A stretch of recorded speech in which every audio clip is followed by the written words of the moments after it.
Oke, jumpa lagi kita dengan Cak Ompong. Bagaimana Bapak Ibu sekalian serta para sohibulani? Tentu dalam keadaan baik dan sehat. Bagi saudara-saudaraku yang sedang sakit, ya semoga diberikan kesembuhan.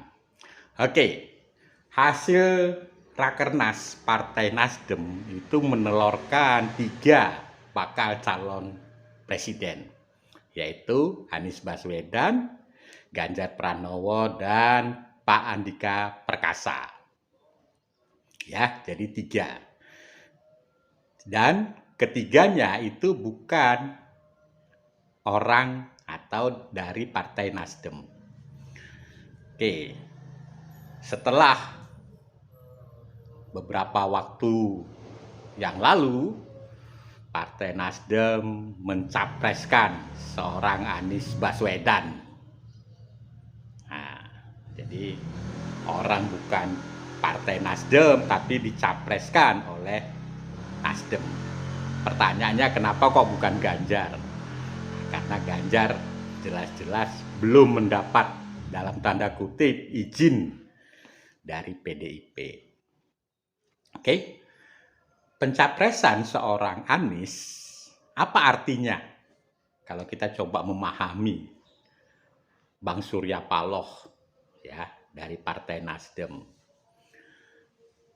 Menurut Cak Ompong, Bang Surya Paloh itu dalam tanda kutip rela berkorban. Itu satu. Yang kedua, memahami keinginan Partai Demokrat dan PKS. Apa yang dipahami adalah bahwa kedua partai ini, PKS dan Demokrat, itu berkeinginan membentuk koalisi, tetapi suara atau presidensial threshold-nya belum mencapai 20%. Nah, sehingga beberapa kali pertemuan ya ketua umum PKS dan Demokrat berkunjung ke Nasdem ya mengharap sekali untuk bisa gabung ya. Nah, dicapreskanlah seorang Anies. Seperti saya katakan tadi, rela berkorban, memahami keinginan Partai Demokrat dan PKS. Artinya apa? Artinya keinginan kedua partai ini itu sudah dipenuhi oleh Nasdem. Nah, belakangan ribut menentukan cawapresnya. Siapa cawapresnya Anies? Ya. Harusnya di sini nih peranan Anies Baswedan itu sangat diperlukan.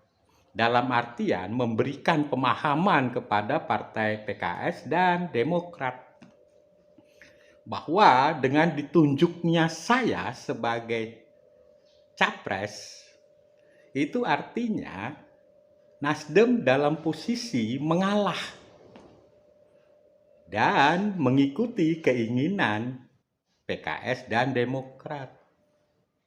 Nah, untuk itu bapak-bapak, nah gitu dong bahasanya. Bapak-bapak dari PKS dan Demokrat, cawapres sebaiknya kita berikan kepada Nasdem. Ya kan? Bisa dibayangkan coba.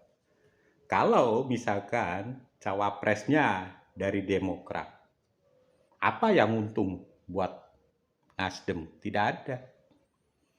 Atau cawapresnya dari PKS, apa yang untung? Tidak ada.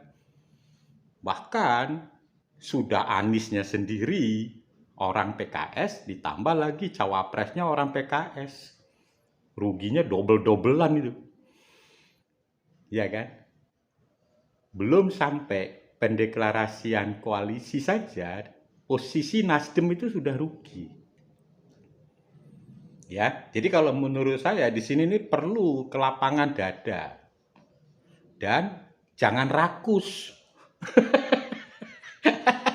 Biasanya kadrun itu berpikirnya rakus. Semua mau. Sudah capresnya diikuti, cawapresnya mau lagi ditelen. Nah, begitu nanti dalam eksekusinya maunya gratis lagi. Nggak gitulah cara berpikirnya. Iya kan? Di dalam koalisi itu kan ada nego. Ya, seperti saya sudah sampaikan pada video sebelumnya, dalam negosiasi itu kita jangan memikirkan diri sendiri. Kita harus pikirkan orang lain. Jadi PKS dan Demokrat berpikirlah mengenai Nasdem. Jangan menuntut cawapres. Kalau itu dituntut, yakin saya. Akhirnya ya Surya Paloh dia mengambil keputusan sebaiknya bubar. Iya kan? Jadi di sini diperlukan nego yang dewasa. Jangan seperti anak kecil, ya, atau seperti kadrun yang rakus doyan semuanya. Ya kan? Di sini peranan seorang Anies untuk meyakinkan bagaimana PKS dan Demokrat mengalah. Karena tadi pencapresan Anies itu Nasdem posisi mengalah agar semua yang diinginkan ya oleh Demokrat dan PKS itu tercapai. Apa keinginannya? Bisa ikut kompetisi Pilpres. Yang kedua, Anies Baswedan sebagai capres kan sudah dipenuhi itu sama Nasdem. Masa cawapres mau minta? Kadrun, pancen sampean rakus. Oke, sampai ketemu lagi kita.